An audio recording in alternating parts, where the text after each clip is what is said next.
الحمدللہ رب العالمین والصلاة والسلام علی سید الانبیاء والمرسلین اما بعد فاعوذ باللہ من الشیطان الرجیم بسم اللہ الرحمن الرحیم۔ السلام علیکم ناظرین، میں محمد عابد خان ہوں اور آپ یوٹیوب چینل دیکھ رہے ہیں۔ ناظرین، آج میں آپ کے پاس وظیفہ جو لے کر آیا ہوں یہ ہے امیر بننے کا وظیفہ۔ آپ حیران ہو رہے ہوں گے کہ ایسا کون سا وظیفہ ہے جس سے بندہ امیر بن جائے۔ بالکل ایسا ہی ہے،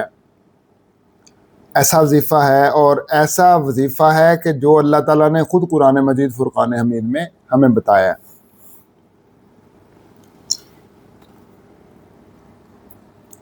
اچھا ناظرین، ایک ہے امیر بننے کا طریقہ جو اللہ تعالیٰ نے بتایا، دوسرا ہے امیر بننے کا وظیفہ۔ میں بالکل اختصار میں آپ کو دونوں چیزیں بتاؤں گا۔ ناظرین، اللہ تعالیٰ نے قرآن مجید فرقان حمید میں فرمایا من جاء بالحسنۃ فلہ عشر امثالھا، جو ایک نیکی کرے گا اللہ تبارک و تعالیٰ اس کو 10 مثالیں دے گا، یعنی 10 گنا اجر عطا فرمائے گا۔ اور اس کا مفہوم یہ بھی ہے کہ جو 1 روپیہ دے گا اللہ تعالیٰ اس کو اس کے بدلے میں 10 روپے عطا فرمائے گا۔ جو 1000 روپے دے گا اللہ تعالیٰ اس کو 10,000 دے گا، جو 1,00,000 روپے دے گا اللہ تعالیٰ اس کو 10 لاکھ روپے عطا فرمائے گا۔ بالکل آسان۔ لیکن ایک جگہ پہ اللہ تبارک و تعالیٰ نے بڑی وضاحت سے مزید ارشاد فرمایا، اور یہ جو ہے نا، جو ایک نیکی کرے گا اللہ تعالیٰ اس کو 10 گنا اجر عطا فرمائے گا، یہ سورہ آل عمران ہے۔ سورہ آل عمران کے اندر اللہ تبارک سورہ آل عمران نے سورہ انعام کے اندر سورہ انعام کے اندر آیت نمبر ہے اس کی 160، من جاء بالحسنۃ فلہ عشر امثالھا ومن جاء بالسیئۃ فلا یجزی الا مثلھا وہم لا یظلمون، کہ جو ایک نیکی کرے گا اللہ کے حضور، ایک نیکی لے کر آئے گا، اللہ تعالیٰ اس کو 10 نیکیاں عطا فرمائے گا، یعنی 10 گنا اجر دے گا، اور دنیا کے اندر اللہ تعالیٰ اس کو 10 گنا دنیا میں بھی اللہ تعالیٰ عطا فرمائے گا۔ لیکن جب ہم سورہ بقرہ کھولتے ہیں تو اس کے اندر تو کمال ہو گیا۔ اللہ تعالیٰ نے کیا فرمایا مثل الذین ینفقون اموالہم فی سبیل اللہ، جو لوگ اللہ کے راستے میں خرچ کرتے ہیں، کمثل حبۃ، اس کی مثال ایسی ہے جیسے اس دانے کی ہے، انبتت 7 سنابل، جس نے 7 ڈالیاں نکالیں، فی کل سنبلۃ 100 حبہ، ہر ڈالی میں 100 دانے ہیں، واللہ یضاعف لمن یشاء واللہ واسع علیم، اور اللہ تعالیٰ جس کے لیے چاہے بڑھا دے، زیادہ کر دے، اور اللہ تعالیٰ بڑی کشائش والا ہے، علم والا ہے۔ یہ سورہ بقرہ کی آیت نمبر 261 ہے۔ اس میں بھی مفہوم اللہ تعالیٰ یعنی ہمیں یہ میسج دے رہا ہے اللہ تعالیٰ کہ اگر تم 1 روپیہ میرے راستے میں خرچ کرو گے تو تمہیں 700 ملیں گے، اس کے بدلے میں 700 ملیں گے۔ 1000 تو پھر 700,000، 7 لاکھ۔ اللہ اکبر۔ مفسرین کرام نے فرمایا کہ یہ آخرت اخروی اجر کی اللہ تبارک و تعالیٰ بات کر رہا ہے، لیکن ناظرین یہ اللہ تبارک و تعالیٰ نے یہاں کسی جگہ پہ اخروی اجر کی بات نہیں کی۔ اللہ تعالیٰ دنیا میں ہی اتنا زیادہ اللہ تعالیٰ عطا فرما دیتا ہے، آخرت میں تو اللہ تعالیٰ دے گا ہی، لیکن دنیا میں بھی اللہ تبارک و تعالیٰ آپ کو اسی طرح ہی نوازے گا کہ جس طرح اللہ تعالیٰ نے ارشاد فرمایا ہے کہ میں اس کے رزق میں برکت ڈال دوں گا، اس کا رزق میں بڑھا دوں گا۔ اور یہ اللہ تبارک و تعالیٰ نے ہمیں ایک میسج دیا ہے کہ جو اپنا رزق بڑھانا چاہتے ہیں وہ میرے راستے میں خرچ کریں۔ اور ناظرین، اللہ کے راستے میں خرچ کرنے کو اللہ تعالیٰ نے کسی جگہ پہ ارشاد فرمایا من ذا الذی یقرض اللہ قرضا حسنا، کون ہے جو اللہ کو قرضہ دے، یعنی اللہ کے راستے میں خرچ کرنا قرضہ ہے، پھر اللہ تعالیٰ نے فرمایا کہ میں اس کو کئی گنا پھر بڑھا کے اسے واپس کروں، پھر میں اسے کئی گنا بڑھا کے واپس کروں۔ تو مطلب کیا ہے کہ اس میں بھی اللہ تبارک و تعالیٰ فرما رہا ہے کہ میں دنیا میں ہی اسے واپس کر دوں گا، بہت زیادہ بڑھا کے، اور آخرت کا اجر تو بہت ہی زیادہ ہے، اللہ تبارک و تعالیٰ بہت ہی زیادہ عطا فرمائے گا آخرت میں انشاءاللہ تعالیٰ، ہمارا یقین ہے، ایمان ہے ہمارا اس بات پہ۔ ناظرین، آج کا میرا موضوع اللہ کے راستے میں صدقہ کرنا، خیرات کرنا نہیں ہے، یہ ضمناً میں نے آپ کو باتیں بتائیں تاکہ آپ کو پتہ چل جائے کہ اللہ کے راستے میں صدقہ کرنے سے، خیرات کرنے سے، اللہ کے راستے میں دینے سے بندے کا مال بڑھتا ہے۔ لیکن یاد رکھیے، یہ ضروری نہیں ہے کہ آپ ایک بیگر کو ہی دیں، ایک فقیر کو ہی دیں۔ یاد رکھیے کہ اللہ تعالیٰ کے راستے میں خرچہ کرنا، یہ اپنی بیوی پہ خرچ کرنا، اپنے بچوں پہ خرچ کرنا، اور اپنے ماں باپ پہ خرچ کرنا، بہن بھائیوں پہ خرچ کرنا، رشتہ داروں پہ خرچ کرنا، اس کا بھی بہت اجر ہے اللہ تعالیٰ کے ہاں، اس کا بھی بہت زیادہ اجر ہے اور بے شمار اجر ہے، اور اللہ تعالیٰ اس خرچ کیے ہوئے کو بھی بڑھاتا ہے۔ اس کے علاوہ اگر آپ کے محلے میں کوئی جاننے والوں میں کوئی واقعی مستحق ہو، اس کو بھی دیں، اور اگر کوئی آپ کے در پہ، گھر پہ سوالی آ جائے، آپ اس کو بھی دیں۔ لیکن یاد رکھیں کہ جو پیشہ ور فقیر ہیں اس کو اس کے حساب سے دیں، خالی نہ موڑیں۔ جیسے دیکھیں، آپ ایک دکاندار ہے، آپ کے پاس کوئی فقیر آ گیا، آپ کو پتا کہ ہر دکان پہ جا رہا ہے، تو پھر اس کو 10 روپے ہی دینا بنتا ہے کہ آپ اس کو 10 یا 20 روپے دے دیں۔ اس کا یہ نہیں بنتا کہ اس کو آپ 10,000 دے دیں۔ لیکن اگر آپ کو ایک پتہ ہے کہ ایک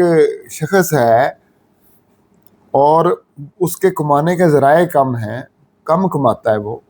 اس کا عیال زیادہ ہے، اس کا خرچہ پورا نہیں ہوتا، تو اس کو اگر آپ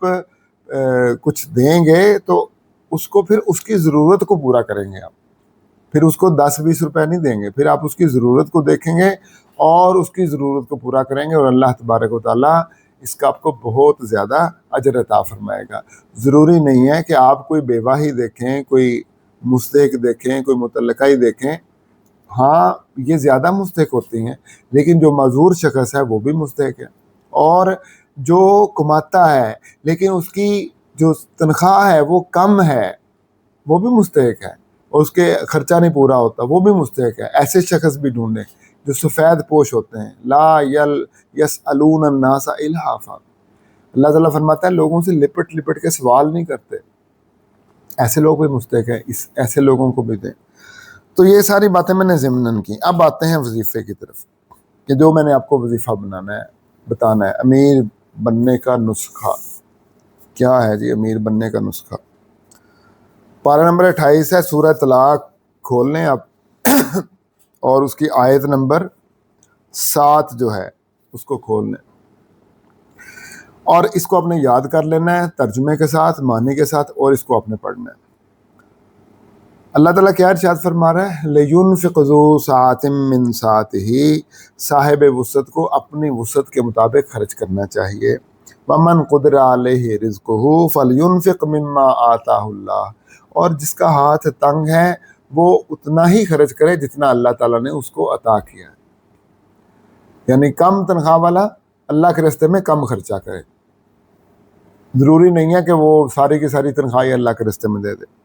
لا یکلف اللہ نفسا الا ما آتاها، اللہ تبارک و تعالیٰ کسی جان کو اس کی استطاعت سے بڑھ کے تکلیف میں نہیں ڈالتا، اتنا ہی وزن اللہ تعالیٰ کسی پہ ڈالتا ہے جتنا اس کے لیے اٹھانا ممکن ہوتا ہے۔ آگے اللہ تعالیٰ تسلی دے رہا ہے کہ اگر تم یہ کام کرو گے، اگر تم یہ اس کے اوپر عمل کرو گے جو نسخہ تمہیں بتایا گیا ہے، سَيَجْعَلُ اللَّهُ بَعْدَ عُسْرٍ يُسْرًا، تو عنقریب اللہ تبارک و تعالیٰ تنگی کے بعد آسانی پیدا کر دے گا۔ ناظرین، اس آیت کو پڑھیں، اس پر عمل بھی کریں، اس کو اپنا ورد بنا لیں، اور اس کو ورد بنا کے 5 نمازوں کے بعد پڑھیں، ہر وقت پڑھیں۔ اور یہ جو آخری آیت کا جملہ ہے نا، سَيَجْعَلُ اللَّهُ بَعْدَ عُسْرٍ يُسْرًا، یہ ڈھارس اللہ تعالیٰ نے جو بندائی آپ کی، اگر آپ کا اس کے ساتھ رابطہ ہو گیا کہ یہ جملہ آپ کے دل میں اتر گیا اور آپ کو یقین ہو گیا کہ میرے رب نے جب کہا ہے کہ سَيَجْعَلُ اللَّهُ بَعْدَ عُسْرٍ يُسْرًا، کہ ان قریب، یعنی یہ اس آیت پڑھنے والے کو اللہ تعالیٰ تسلی دے رہا ہے کہ اے آیت پڑھنے والے، اے یہ وظیفہ کرنے والے، اے میرے اوپر یقین رکھنے والے، اے میرے اوپر توکل کرنے والے، اللہ تعالیٰ فرما رہا ہے سیجعل اللہ بعد عسر یسرا، تو یہ آیت پڑھتا رہے، تو اس پہ عمل کرتا رہے، اپنی استطاعت کے مطابق اللہ کے راستے میں دیتا رہے،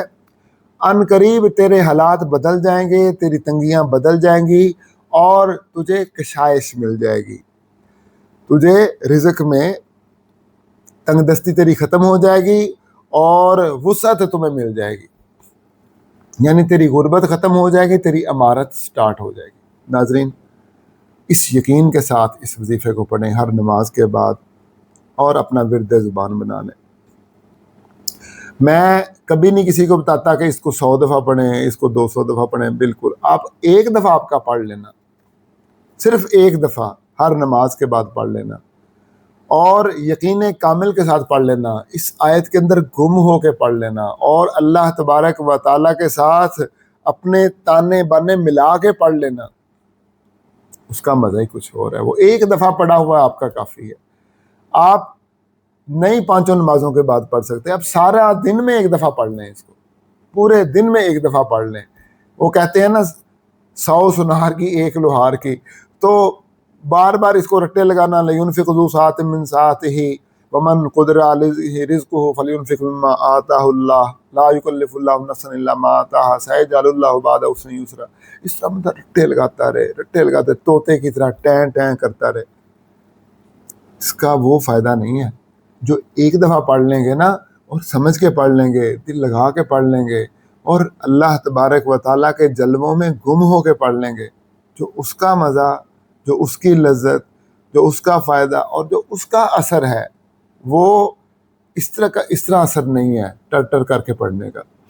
تو آپ چاہے سارا دن پڑھتے رہیں، میں منع نہیں آپ کو کرتا، ہر نماز کے بعد پڑھیں، میں منع نہیں آپ کو کرتا، لیکن پڑھیں گم ہو کے، سمجھ کے، اللہ تعالیٰ کے ساتھ اپنا رابطہ بحال کر کے پڑھیں۔ ملتے ہیں اگلے ولاگ میں۔ السلام علیکم ورحمۃ اللہ وبرکاتہ۔